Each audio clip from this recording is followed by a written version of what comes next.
Isaac Clarke. I'm going to show you some images and I want you to tell me about them.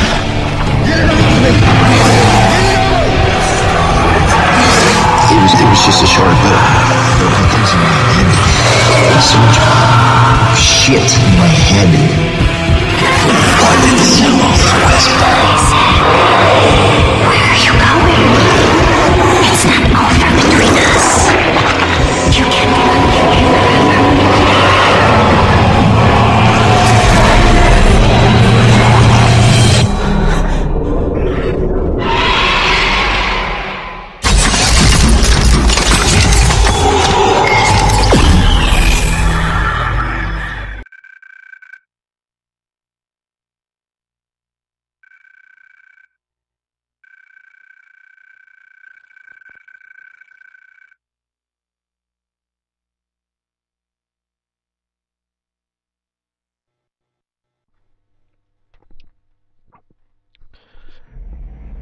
Hey, what's going on, guys? Priest here with Addendum 13 Gaming.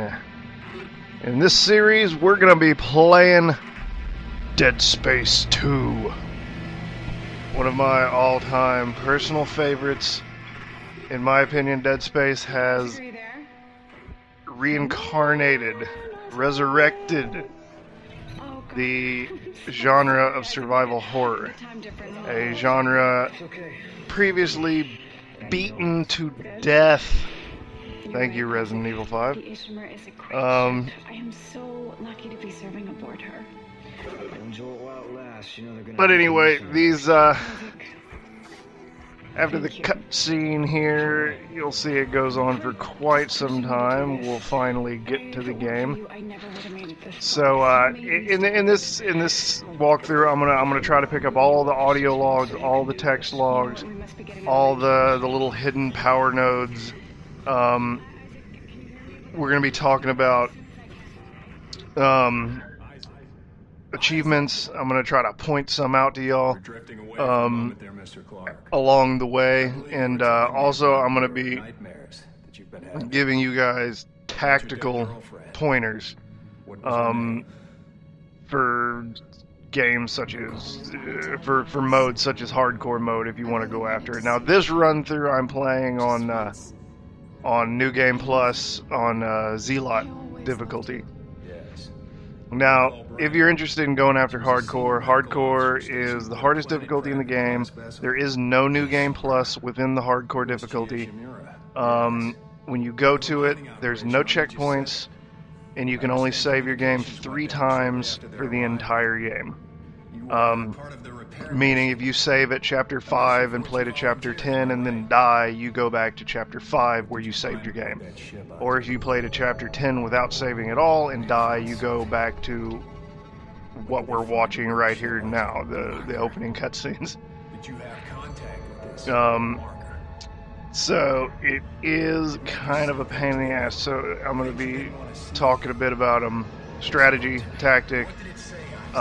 Zealot and hardcore are not a mile apart difficulty-wise. It's a little bit stricter on item drop, and the enemies are a little bit hardier and harder to kill, but it's not a massive jump. So I suggest play Zealot over and over again. Memorize the game and then go after hardcore. And right here, we're about to get started, and in old good Dead Space fashion, they really like to start you off in these games unarmed, almost dead, in danger, no way to prepare yourself. Much like that guy, who is now dead. Oh, hello, how are you, sir? Please let go of me. Please let go of me. I don't want to kiss you. And with a headbutt, welcome to Dead Space 2, everybody. Now, right out this door. Don't wander. Follow the route. Take the left. Get close to this guy. Far right. Just kind of arc your running away from things, basically. It's really, you're not going to screw this up unless you really just dick around. You can get whacked and it won't kill you, but better safe than sorry. I have tried to explore that little opening section before by going a different way around a column or something like that, and it's not worked out too well. That right there is the fastest speedrun route through that prologue area.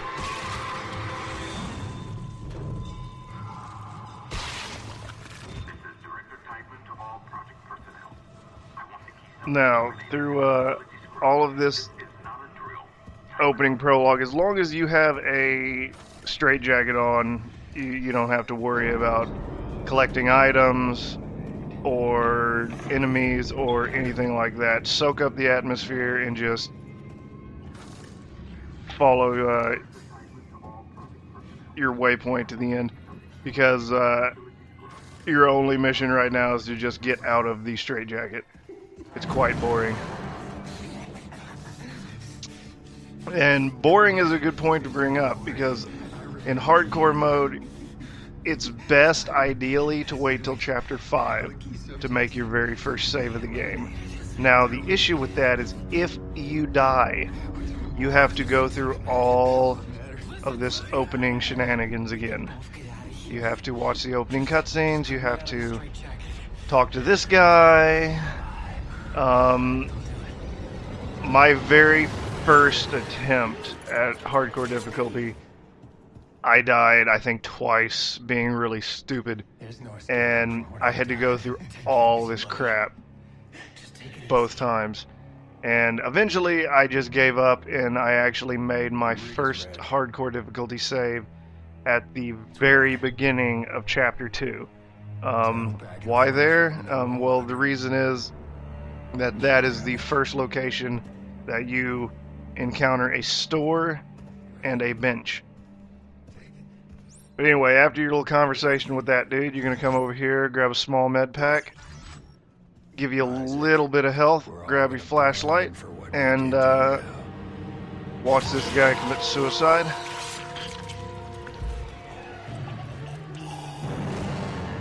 And now we can actually start playing. Now that we're armed, we can shortly expect some enemies incoming. Isaac Clarke, is that you? Who are you? My name is Dana. I'm the one trying to rescue you. Why? What's going on? You're suffering from a unique form of dementia, Isaac. Something you contracted on Aegis 7. How do you know that? How do you know all this about me?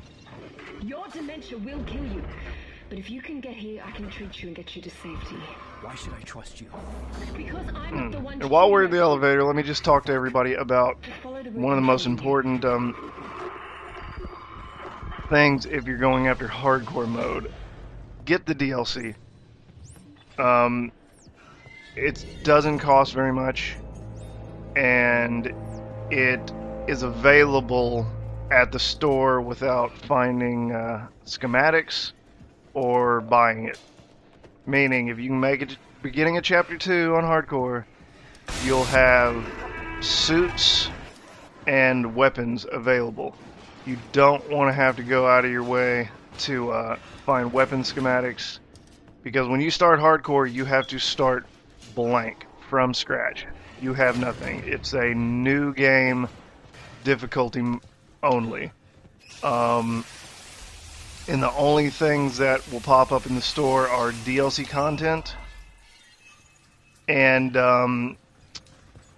actually the item you unlock for beating hardcore mode, which is a weapon called the hand cannon, which I'll show you guys a little bit later in this series. But that and the DLC are the only things that show up in the store on a new game.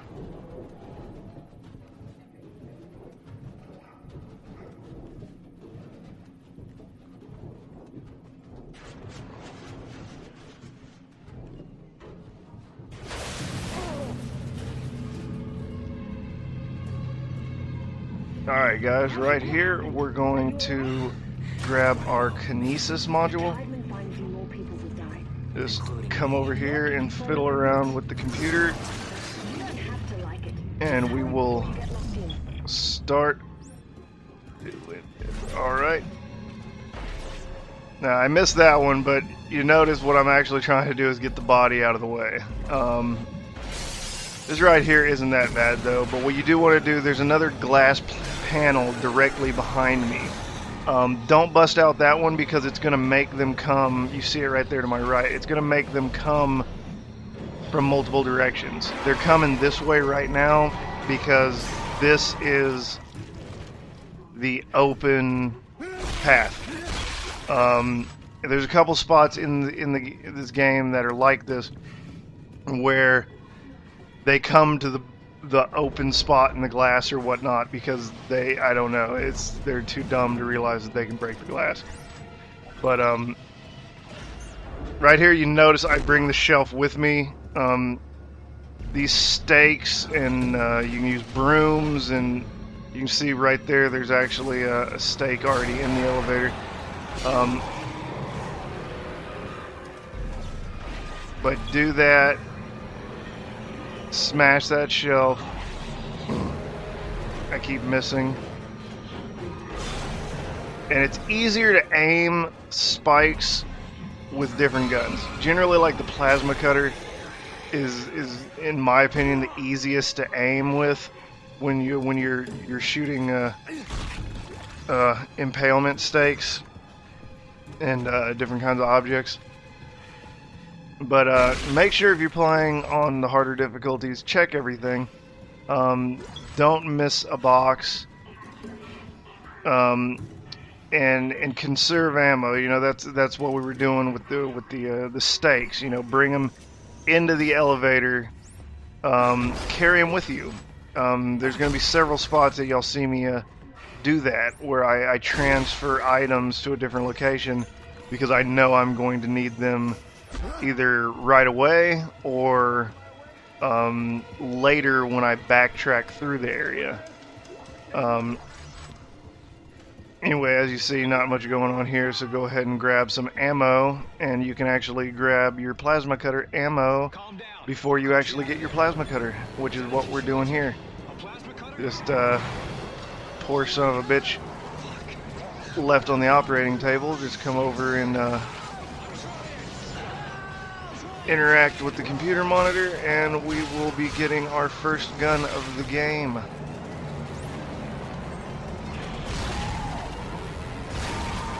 Now, as you see here, I took out his ankle and then his elbow, and with kinesis, pick up his talon and launch it, doubling my kills for the price of one kill using my ammo. Make sure to abuse the plasma cutter. For all of you who don't know, all the guns in this game have primary and alternate fire modes. Obviously, the primary fire is to fire it, and the alt fire does something unique. The alt fire on the plasma cutter turns the firing angle of your gun from horizontal to vertical. So make sure to abuse that when shooting enemies, because it will help conserve ammo.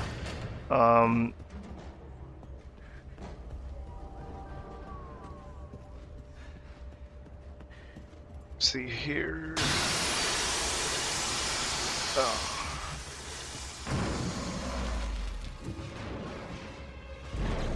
Now, other than impalement objects, heavy objects like wheelchairs, trash cans, and whatnot, if that's all you have, then it can be good for knocking them back.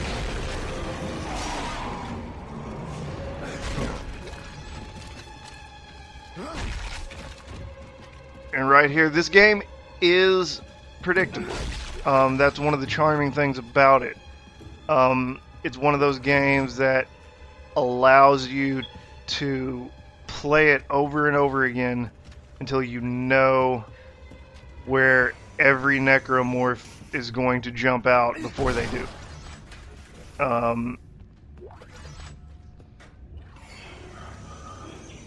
And this allows you the ability to pick your spots or your tactics carefully. If you have a game that's constantly evolving, or the enemies are extremely random, even the first Dead Space was more randomized to a degree than Dead Space 2. And I will also be doing a playthrough of Dead Space 1. I'll start putting that up after my Dead Space 2 playthrough is up. And I was originally going to do this on a lower difficulty. Oh, but before I do that, make sure you go left here. The reason is there's plasma cutter ammo, and there's a med pack in the vending machine here. You can go the other way. Both staircases on either side of the room upstairs go down here, but if you go that way, it's a quicker route. Now, as I was talking about the glass earlier, this right here is it's kind of the same thing. Like I've had necromorphs go in that way before, but I found if I put the wheelchair and those two trash cans there, they actually don't go that way, which means they funnel directly into me right here. And you'll see me do a lot of the, you know, kill one, get a steak, boom. I mean, it's all about conserving your ammo and doubling your ammo. Every one of these guys drops right 2 talons. Some drop 1, some don't drop any. But I mean, if you can kill one guy or one necromorph and then use his talons to kill 2 others, you've just gotten 3 kills, but you've only used a couple rounds of your ammunition. And that's the only way to survive in hardcore difficulty. Talk to me. Anyway, when you hear the siren go wiggy in the background, that means you've killed all the necromorphs. Text log. Alright, I found you a new route. Plasma ammo and a power node behind the desk here. Another necromorph outbreak is And that's going to clear that area. Orbiting Saturn. As for the outbreak... Shit! Tideman's jamming my signal.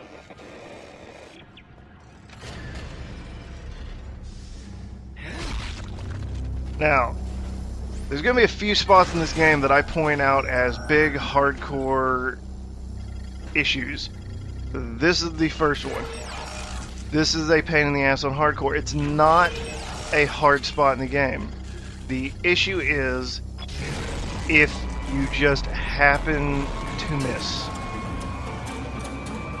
Because he's coming out of kinesis, or stasis, excuse me, like right when you're ready to go. And if you don't hit him right away, then he will charge you. And if he hits you, the issue is it's a one-shot kill. Now right here you notice I hit the door with the stasis and then I recharge before I go through. That's, you're not going to find stasis pack probably for a little bit. It's all about abusing the things around you. It's about being an opportunist.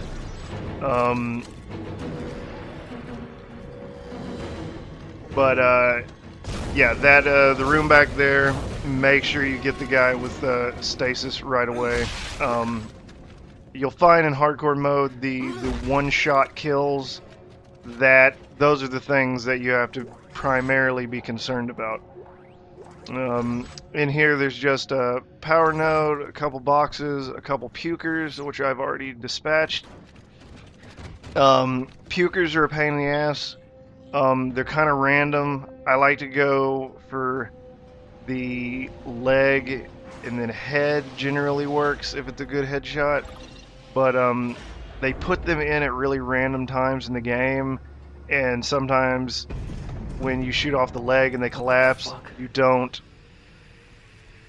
think they're dead, and then they're not, and so you definitely need to, when you see those guys, or toxic spitters, they need to be prioritized, but you have to do it without forgetting about all the other enemies. Between lurkers and pack, there's a million ways to die in Dead Space. Text log and another power node. Now, I will be talking later about power node usage. There's things you need, there's things you don't need, and there's things you really need. And you don't want to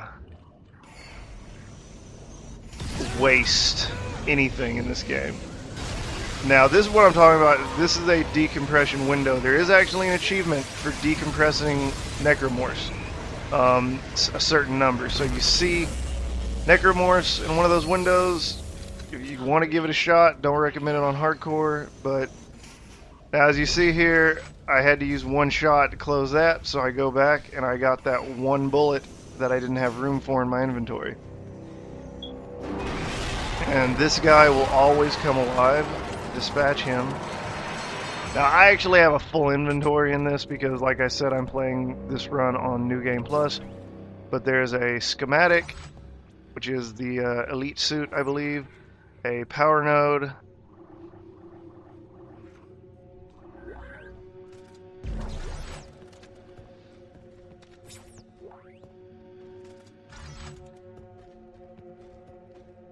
and here is your best friend, the store.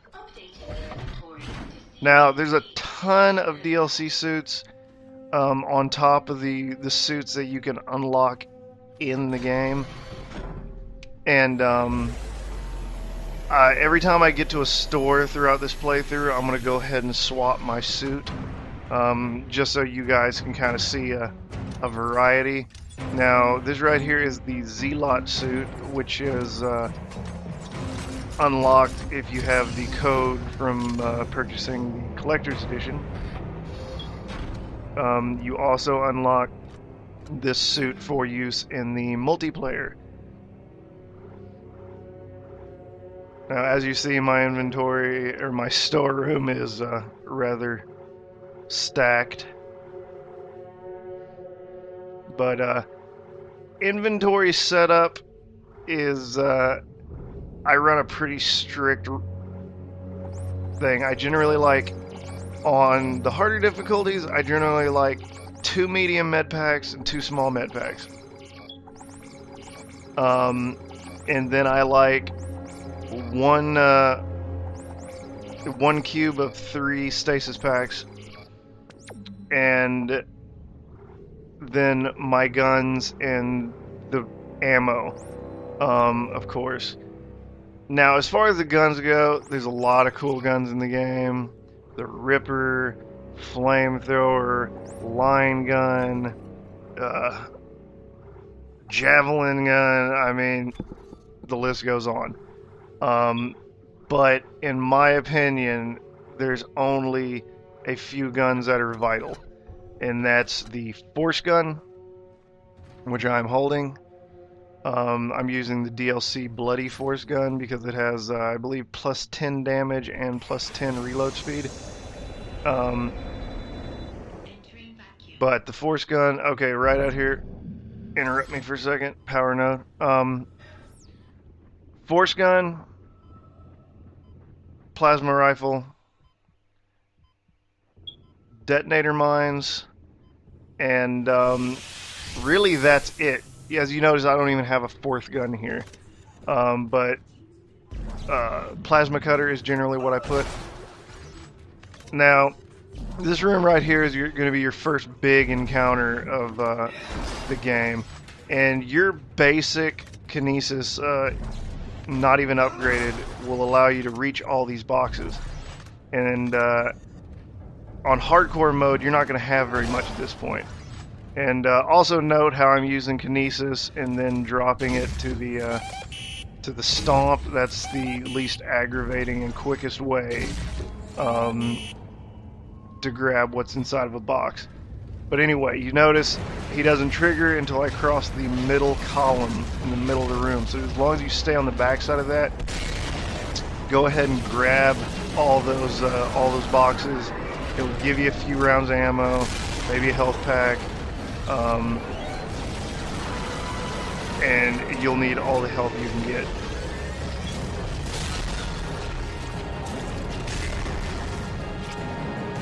There we see the... Now remember, even after that thing looks dead, it's not dead. It's got one more kick that can damage you.